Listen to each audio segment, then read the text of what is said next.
بسم اللہ الرحمن الرحیم. یہ جو کل بتایا نا میں نے سجدہ صاحب کے بارے میں، امام مالک رحمہ اللہ تعالیٰ کے نزدیک 11 سجدے ہیں. سمجھتے ہو؟ امام مالک سورہ سعد کا سجدہ اور مفصلات میں جو 3 صورتیں ہیں نا، مفصلات میں 3 صورتوں کا سجدہ، سورہ نجم، سورہ انشقاق اور سورہ علق، ان تینوں سجدوں کو ان کے ہاں وہ سجدے کے قائل نہیں ہیں. اور ان کی دلیل وہی ہے جو کل حدیث آئی تھی کہ مفصلات میں نبی صلی اللہ علیہ وسلم نے سجدہ نہیں کیا، لیکن اس کا جواب دے چکے ہم کہ خود ابن عباس سے ہی مروی ہے کہ سجدہ کیا ہے. دوسرا، امام احمد بن حنبل کے نزدیک 15 سجدے ہیں.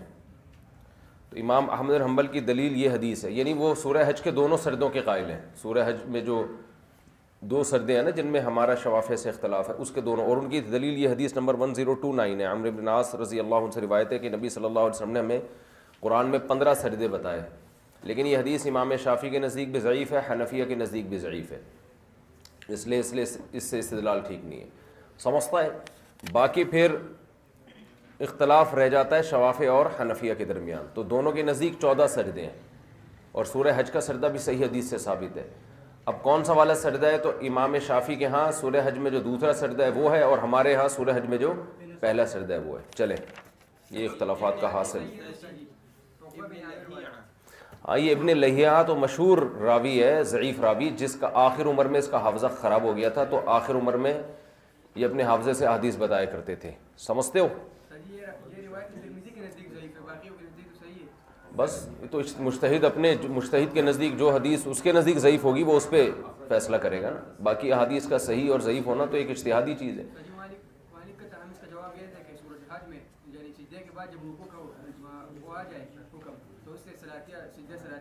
جی، وہ تو قرائن ہے نا کہ سورہ حج کی جو دوسری آیت ہے نا اس میں سجدہ کا اس میں سجدے کے بعد رکوع کا بھی حکم ہے. تو یہ بہت بڑا قرینہ ہے کہ اس سے نماز مراد ہے. سمجھتے ہو؟ یا ایھا الذین آمنوا ارکعوا واسجدوا واعبدوا ربکم، اے ایمان والو رکوع کرو اور سجدہ کرو، اپنے رب کی عبادت کرو. تو یہ واضح قرینہ ہے کہ اس سے سجدہ مراد نہیں ہے بلکہ اس سے مراد نماز ہے. چلیں، باب اوقات النہی ہے. امام احمد بن حنبل کے ہاں 15 سجدے ہیں، امام مالک کے ہاں 11 سجدے ہیں، اور حنفیہ اور شوافع کے ہاں 14 سجدے ہیں.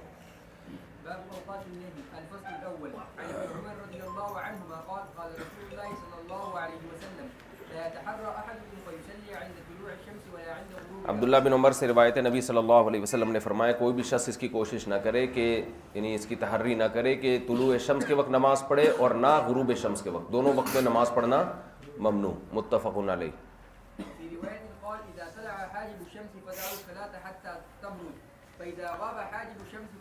ایک روایت میں کہ جب سورج کا کنارہ بلند ہو جائے تو نماز ترک کر دو یہاں تک کہ ظاہر ہو جائے مکمل، بس جب سورج کا کنارہ غائب ہو جائے تو بھی نماز ترک کر دو یہاں تک کہ مکمل غائب ہو جائے. اور طلوع شمس اور غروب شمس کے وقت نماز کو تلاش مت کرو، یہ وقت نماز کے لیے نہ بناؤ. فإنها تطلع بین قرنی الشیطان، شیطان کے سینگوں کے درمیان سے طلوع ہوتا ہے. متفق علیہ. آپ کو پتہ ہے پہلے حدیث آئی تھی کہ جو فجر کی 1 رکعت پا لے تو اسے چاہیے کہ وہ مکمل کر لے طلوع آفتاب کے وقت، اور جو عصر کی 1 رکعت پا لے وہ وہ اس کو مکمل کر لے. تو یہ 2 حدیثیں آپس میں بالکل ٹکرا رہی ہیں. تو یہ خوب سمجھ لیں، یہاں حنفیہ پہ یہ طنز کیا جاتا ہے کہ انہوں نے حدیث کو چھوڑ کر قیاس سے کام لیا ہے. قیاس کیا کہتا ہے کہ فجر کامل وقت میں شروع کی تھی تو کامل وقت میں ہی ختم کرنا واجب ہے، لہذا طلوع شمس ہو گیا تو فجر کی نماز باطل ہو گئی. اور عصر ناقص وقت میں شروع کی، غروب آفتاب کے وقت شروع کی، تو ناقص وقت میں جب شروع کی ہے تو واجب ہی ناقص ہوئی تھی تو اس کو مکمل کر لے. تو بہت سے لوگ یہ طنز کرتے ہیں حنفیہ پر کہ انہوں نے وہ جو پہلی حدیث ہے نا، صحیح حدیث ہے جس میں آتا ہے من ادرک رکعۃ قبل طلوع الشمس فقد ادرک الفجر، جو فجر سے پہلے 1 رکعت پڑھ لے اس نے 1 رکعت پا لی یا اس کو مکمل کر لے وہ، اور جو غروب آفتاب سے پہلے عصر کی نماز پا لے اس کو چاہیے کہ وہ مکمل کر لے. تو کہتے ہیں انہوں نے قیاس کی وجہ سے اس صحیح حدیث کو ترک کر دیا ہے. تو خوب سمجھ لیں، دوبارہ اس بات کو میں واضح کر رہا ہوں کہ احناف نے قیاس کی وجہ سے حدیث کو ترک نہیں کیا ہے. 2 حدیثیں بالکل ایک دوسرے کے اگینسٹ ہیں، تو احناف نے کہا ہے کہ اب ہمارے پاس کوئی تیسری حدیث نہیں ہے جس میں ہم ترجیح دیں کہ یہ والی حدیث کو لینا ہے کہ یہ والی حدیث کو، تو قیاس کے ذریعے ہم نے ترجیح دی ہے. فجر میں قیاس ترجیح دے رہا ہے اس حدیث پر، یہ متفق علیہ بخاری اور مسلم کی حدیث ہے، قیاس ترجیح دے رہا ہے کہ آپ فجر میں اس حدیث پر عمل کریں، کیونکہ دونوں حدیثیں ٹکرا رہی ہیں نا آپس میں، اور عصر میں قیاس ترجیح دے رہا ہے کہ آپ اس حدیث پر عمل کریں۔ سمجھتے ہو کہ نہیں سمجھتے؟ تو حناف نے عصر کے بارے میں اس حدیث کو لیا، فجر کے بارے میں اس حدیث کو لیا۔ تو یہ مطلب ہے یہ نہیں ہے کہ حدیث کو چھوڑ کر قیاس پر عمل کیا ہے، اس کی تعبیر غلط کی جاتی ہے۔ چلیں، اور حناف کے پاس صرف احادیث نہیں ہے اس بارے میں، بلکہ صحابہ کا عمل ہے، خلفائے راشدین کا عمل ہے۔ چلیں، امام طحاوی نے شرح معانی الآثار میں ابو بکر رضی اللہ تعالیٰ عنہ، حضرت عمر رضی اللہ تعالیٰ عنہ سے روایات ذکر کی ہیں کہ طلوع آفتاب سے پہلے پہلے وہ نماز کو بہر صورت مکمل کر دیا کرتے تھے۔ چلیں،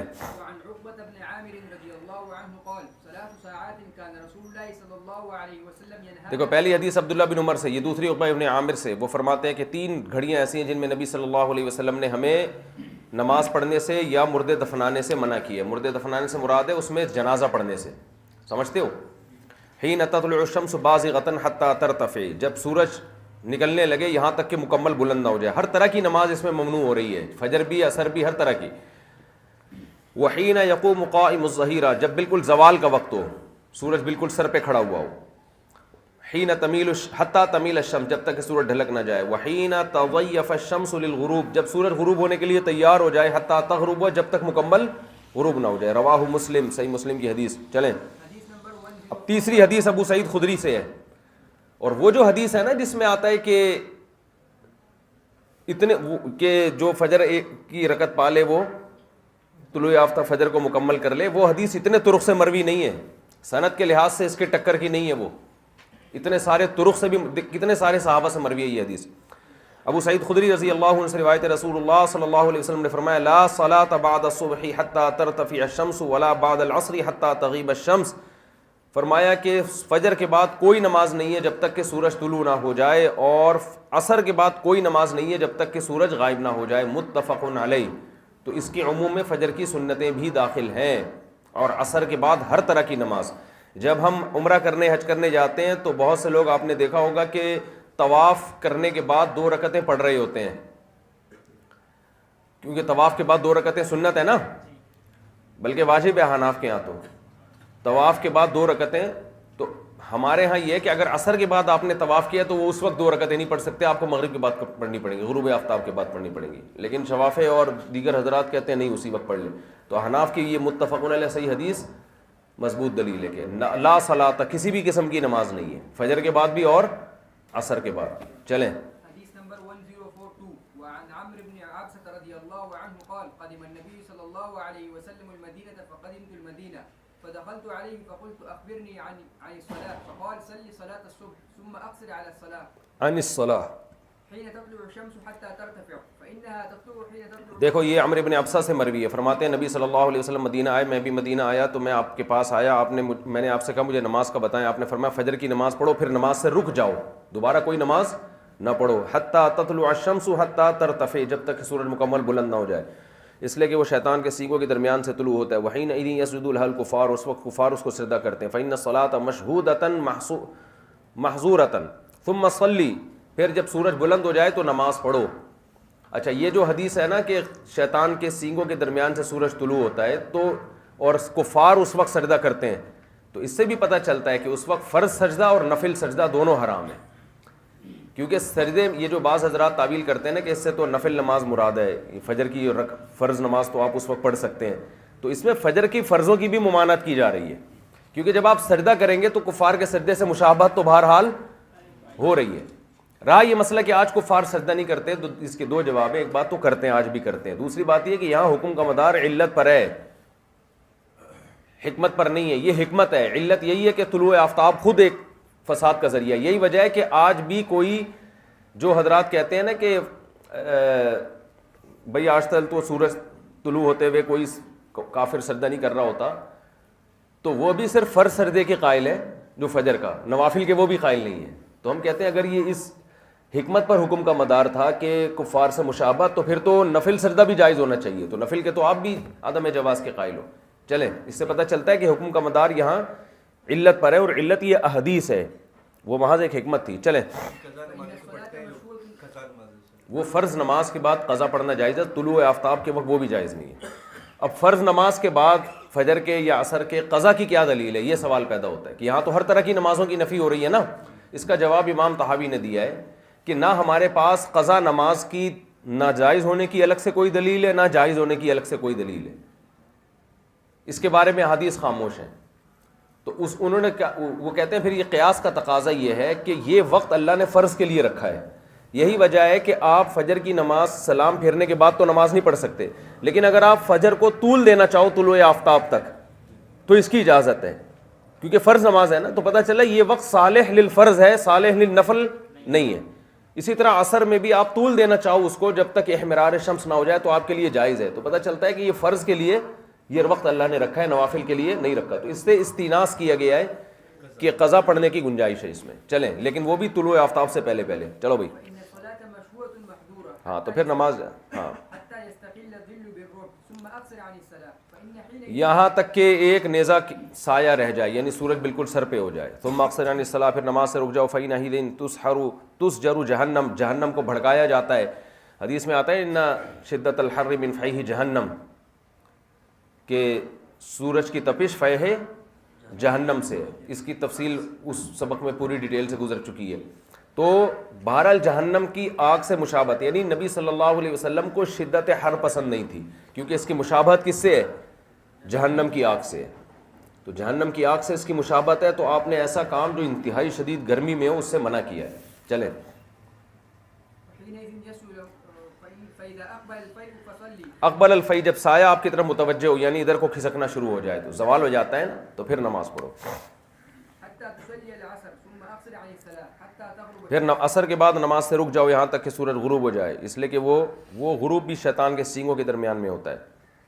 دیکھو یہ خوب سمجھ لو، نبی صلی اللہ علیہ وسلم سے کوئی بھی ایسی بات جس کا سائنسی علوم سے تعلق ہے، تو نبی صلی اللہ علیہ وسلم کیونکہ یہ جو سائنسی علوم ہے ان کی تکمیل کے لیے یا ان کی اشاعت کے لیے نہیں بھیجے گئے تھے، تو تمام ایسی چیزیں جن کا تعلق اس کائنات کے تصرفات سے، وہ تمام کی تمام چیزیں واجب التاویل ہیں، وہ اپنی حقیقت پر نہیں ہیں، کیونکہ آپ صلی اللہ علیہ وسلم کا جو اصل مقصد تھا وہ ہدایت تھا، سمجھ رہے ہو؟ تو وہ اپنی حقیقت پر نہیں ہے، اور یہ خود حدیث سے یہ بات ثابت ہے، انتم اعلم بامور دنیاکم منی، تو ہمیں اس کا صرف اتنا حصہ بتایا گیا ہے جس سے ہمیں سیدھا راستہ نظر آئے۔ چلیں، جیسے حدیث میں آتا ہے کہ سورج جب غروب ہوتا ہے تو اللہ کو سجدہ کرتا ہے اور اللہ سے دوبارہ طلوع ہونے کی اجازت مانگتا ہے۔ اب اس پہ بہت لوگ پریشان ہیں، سورج تو غروب ہر وقت ہر جگہ غروب ہو رہا ہے، تو بھائی اب ظاہر ہے یہ حدیث اپنے ظاہر پہ ہو ہی نہیں سکتی، سجدہ کرے گا کیسے؟ وہ تو گول ہے، سجدے کا تو اگر آپ حقیقت مراد لو تو ناک بھی ہے، پیشانی بھی ہے، اور ہاتھ بھی ہیں، اور گھٹنے بھی ہیں، تو سب سے بڑا اشکال تو یہ ہونا چاہیے تھا صحابہ کرام کو کہ سجدہ کیسے کرے گا، وہ تو ویسے ہی ہے، ٹھیک ہے نا؟ تو صحابہ بھی سمجھتے تھے کہ یہ حدیث اپنی حقیقت پر معمول نہیں ہے، وہ تو ہر وقت ہی سجدہ کر رہا ہے، جیسے قرآن میں آتا ہے کہ والنجم والشجر یسجدان، بیلیں اور درخت سب سجدہ کر رہے ہیں، تو سورج چاند بھی سجدہ کر رہے ہیں، ہر وقت سجدہ کر رہے ہیں، لیکن یہ وقت چونکہ ہمارے لیے بہت اہم ہوتا ہے کہ سورج ہم سے چلا گیا، تو اس لیے اس وقت ہمیں متوجہ کرنے کے لیے کہ سورج اللہ کو سجدہ کر کے اجازت طلب کرتا ہے۔ کیا مطلب؟ کہ یہ جو سورج طلوع اور غروب کا نظام ہے یہ اللہ کی مرضی کے بغیر نہیں ہے۔ چلیں، قال قلت يا نبي الله فالوضوء وضوء حدثني عنه قال ما منكم رجل يقرب وضوءه فيمزمز ويستنشق فيستنثر إلا خرت خطايا وجهه وفيه وخياشمه ثم إذا غسل وجهه كما أمره الله إلا خرت خطايا وجهه من أطراف لحيته مع الماء۔ جی آسان حدیث ہے، چلیں، ثم يغسل يديه۔ یہ حدیث پہلے ہو چکی ہے وضو کے باب میں۔ چلو، حديث نمبر 1043 وعن قريب أن ابن عباس رضي الله عنه والمسور بن مخزمة وعبد الرحمن بن الأزهر أرسلوه إلى عائشة فقالوا اقرأ عليها۔ حضرت قریب فرماتے ہیں کہ ابن عباس اور مسور ابن مخرمہ اور عبد الرحمن ابن اظہر نے انہیں، یعنی حضرت قریب کو، یہ ابن عباس کے شاگرد ہیں نا، ان کو حضرت قریب کے پاس بھیجا، حضرت عائشہ کے پاس بھیجا۔ کتنے بڑے بڑے صحابہ نے، ابن عباس نے، مسور ابن مخرمہ نے اور عبد الرحمن ابن الاظہر نے، انہوں نے حضرت قریب کو بھیجا حضرت عائشہ کے پاس اور کہا کہ اقرا علیہ السلام، ان کو سلام کہو، وسلھا عن الرکعتین بعد العصر، اور عصر کے بعد 2 رکعتوں کے بارے میں ان سے پوچھو۔ چلو، قال فدخلت على عائشة فبلغتها ما أرسلوني فقال سل أم سلمة تو حضرت عائشہ نے فرمایا کہ ام سلمہ سے پوچھو۔ خرجت إليهم فردوني إلى أم صلى الله عليه وسلم ينهى عنهما. کہتی ہیں میں نے ام سلمہ فرماتی ہیں کہ میں نے نبی صلی اللہ علیہ وسلم کو اس سے منع کرتے ہوئے سنا کہ آپ نے عصر کے بعد نماز پڑھنے سے منع کیا، لیکن میں نے آپ کو خود پڑھتے ہوئے بھی دیکھا ہے عصر کے بعد. چلے تو یہ نبی کی خاصیت ہے. ثم دخل فأرسلت إليه الجارية فقلت قولي له قولی لہو. تقول أم سلمة يا رسول الله سمعتك تنهى عن هاتين الركعتين وأراك تصليهما. قال يا ابنة أبي أمية سألت عن الركعتين بعد العصر وإنه أتاني ناس من عبد القيس فشغلوني عن الركعتين اللتين بعد الظهر. نبی نے فرمایا کہ مجھے ظہر کے بعد 2 رکعتوں سے ایک قبیلہ آیا تھا عبد القیس، انہوں نے غافل کر دیا، یعنی ان کی وجہ سے مصروفیت میں ظہر کے بعد 2 رکعتیں نہیں پڑھ سکا، تو پھر میں نے وہ عصر کے بعد پڑھی.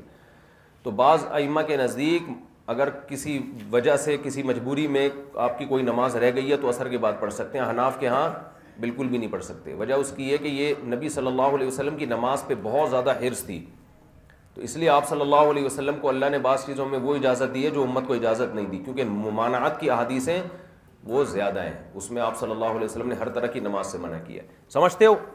تو یہ نبی کی خاصیت تھی کہ آپ نے کو اللہ نے اجازت دی، کیونکہ آپ صلی اللہ علیہ وسلم کی آنکھوں کی ٹھنڈک تھی نا نماز میں.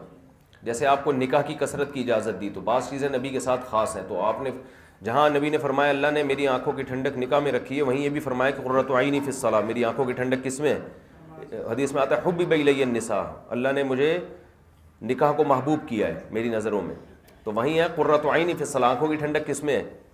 نماز میں. چلیں حدیث نمبر 1044 عن محمد بن ابراہیم عن قیس بن عمرو رضی اللہ عنہ قال ان نبی صلی اللہ علیہ. ہم لوگوں نے آدھی سنت لے لی، آدھی چھوڑ دی ہے. نکاح والی لے لی ہم لوگوں نے کہا یہ والی ٹھیک ہے، آنکھوں کی ٹھنڈک نماز والی ہم نے کہا وہ نبی کے لیے ذخیرہ ہے خاص. قال رأى النبي صلی اللہ علیہ میٹھا میٹھا ہپ ہپ کڑوا کڑوا تو. چلو نبی نے اگر اتنی شادیاں کی ہیں تو آپ پوری رات مصلی پہ کھڑے بھی تو رہتے تھے، آپ کے پاؤں سوج جایا کرتے تھے. اور حضرت عائشہ فرماتی ہیں کہ آپ کو تو اللہ نے سب معاف کر دی ہے اور آپ اتنی عبادت کرتے ہیں. آپ نے فرمایا کہ میں اللہ کا شکر ادا نہ کروں. فہد بھائی کو بہت تکلیف ہوتی ہے جب یہ بات سنتے ہیں نا. شادیوں والا بیان تو ہر ایک کو اچھا لگتا ہے. چلیں مجھے پتہ ہے آپ بہت شرمندہ ہو رہے ہو. چلیں فقال رسول الله صلى الله عليه وسلم صلاة الصبح ركعتين فقال الرجل إني لم أكن صليت الركعتين اللتين قبلهما فصليتهما الآن فسكت رسول الله صلى الله عليه وسلم. رواه أبو داود ورواه الترمذي. محمد ابن ابراہیم فرماتے ہیں کہ نبی صلی اللہ علیہ وسلم نے ایک شخص کو دیکھا جو فجر کے بعد 2 رکعتیں پڑھ رہا ہے. آپ نے فرمایا کہ فجر کی رکعتیں تو 2 رکعتیں، یعنی پہلے 2 سنت ہے پھر 2 فرض ہے، یہ تم کیا کر رہے ہو؟ انہوں نے فرمایا یا رسول اللہ وہ جو پہلے تھی نا فجر سے پہلے کی 2 سنتیں وہ میں نے پڑھی نہیں تھیں تو میں اب پڑھ رہا ہوں. تو آپ صلی اللہ علیہ وسلم خاموش ہو گئے. آگے رواہ ترمذی نحوہ وقال اسناد هذا الحدیث لیس بمتصل، اس حدیث کی اسناد متصل نہیں ہے. محمد ابن ابراہیم نے قیس ابن عمر سے نہیں سنا، ان کی لقاء ثابت نہیں ہے. چلو سما ثابت نہیں ہے. چلیں نمبر 1045 وعن جبیر بن مطعم رضی اللہ عنہ ان النبی صلی اللہ علیہ وسلم قال یا بنی عبد مناف لا تمنعوا احدا طاف بهذا البيت وصلى آية ساعة شاء من ليل او نهار.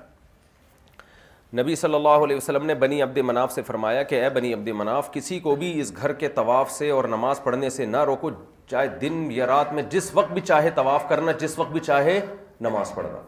تو اس حدیث کی بیس پہ امام شافعی امام احمد بن حنبل اس طرف گئے ہیں کہ اگر طواف کے بعد 2 رکعتیں مکروہ وقت میں بھی کوئی پڑھنا چاہے تو پڑھ سکتا ہے، کیونکہ بیت اللہ میں بنو عبد مناف کو کہا جا رہا ہے کسی بھی وقت کسی کو نماز پڑھنے سے مت روکو، جبکہ احناف کہتے ہیں مکروہ وقت میں بیت اللہ میں بھی آپ نماز نہیں پڑھ سکتے. اس لیے کہ یہ جو ہے نا کسی بھی وقت میں مت روکو، یہ تو ان کو یہ سمجھانے کے لیے کہ ایسا نہ ہو کہ بیت اللہ کی چابیاں تمہارے پاس ہیں اور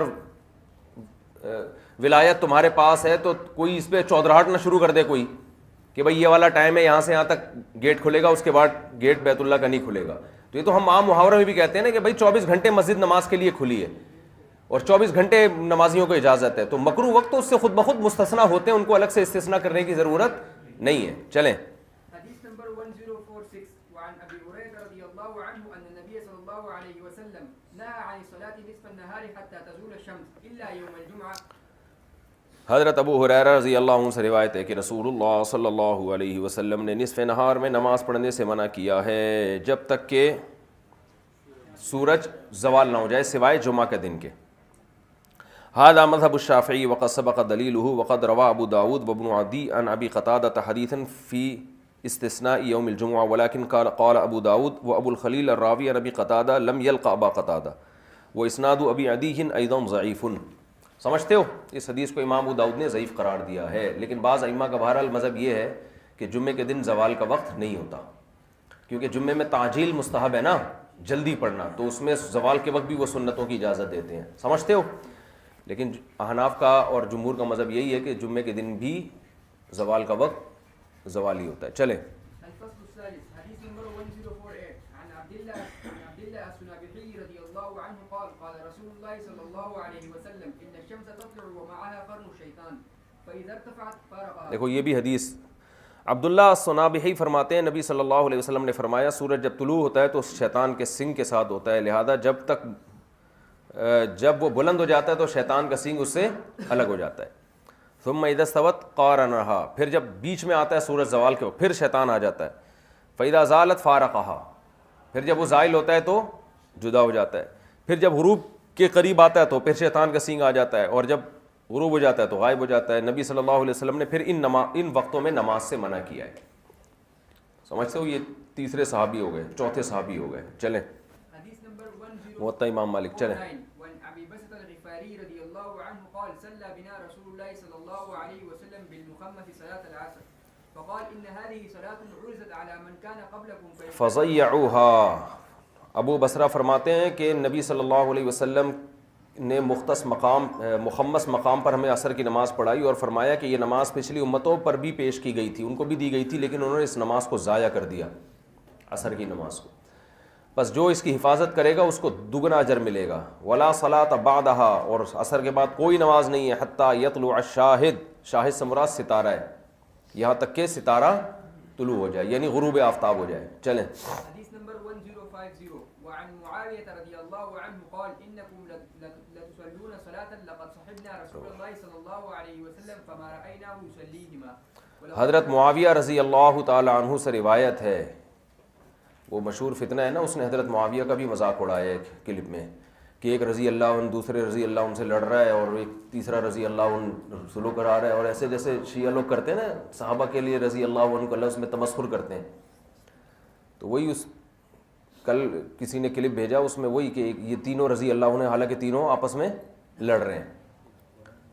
تو اجتہادی اختلاف ہے، اخلاص کی بیس پہ اختلاف تو ہمیشہ سے ہوتا رہا ہے، آج بھی ہوتا ہے. ائمہ مجتہدین میں اختلاف نہیں ہے، کیا اجتہادی اختلاف ہے، ایک کے نزدیک ایک چیز فرض ہے، ایک کے نزدیک ایک چیز جائز ہے. تو کہتے ہیں عملی اختلاف نہیں، عملی بھی ہے. امام شافعی فاتحہ عملاً پڑھتے تھے، ہم عملاً نہیں پڑھتے. تو اسی طرح یہ اختلاف دوسرے مقام پر بھی ہو سکتا ہے. قرآن نے حکم بتایا کہ مسلمان آپس میں لڑ پڑے تو سلو کراؤ، کیونکہ دونوں بھائی ہیں. قرآن کہہ رہا ہے نا دونوں آپس میں کیا ہیں؟ بھائی ہیں. تو اب دیکھو حضرت معاویہ کی جب بھی حدیث آتی ہے، میں کہتا ہوں بخاری مسلم میں اور محدثین نے کتنے اہتمام سے حضرت معاویہ کی حدیثوں کو لیا ہے. کہیں بھی یہ نہیں کہا کہ معاذ اللہ فاسق تھے تو ان کی حدیثیں رد کر دی جائیں گی. تو بخاری کی حدیث حضرت معاویہ رضی اللہ تعالیٰ عنہ سے روایتیں فرماتے ہیں تم وہ نماز پڑھتے ہو کہ ہم نے نبی کو یہ نماز پڑھتے ہوئے نہیں دیکھا، اور نبی نے اس نماز سے روکا کرتے تھے، اور وہ تھی عصر کے بعد رکعتیں. رواہ البخاری. بس آخری حدیث پڑھ لو، یہ باب ختم ہو رہا ہے. وعن ابي ذر رضي الله عنه قال وقد سعد على درجة الكعبة ومن عرفني فقد عرفني ولم يعرفني فأنا جندب. سمعت رسول الله صلى الله عليه وسلم يقول لا صلاة بعد الصبح حتى تطلع الشمس ولا بعد العصر حتى تغرب الشمس إلا بمكة رواه أحمد. چلو بھائی، اللہ بمکہ والی حدیث کا پھر کل بحث کریں گے اس میں.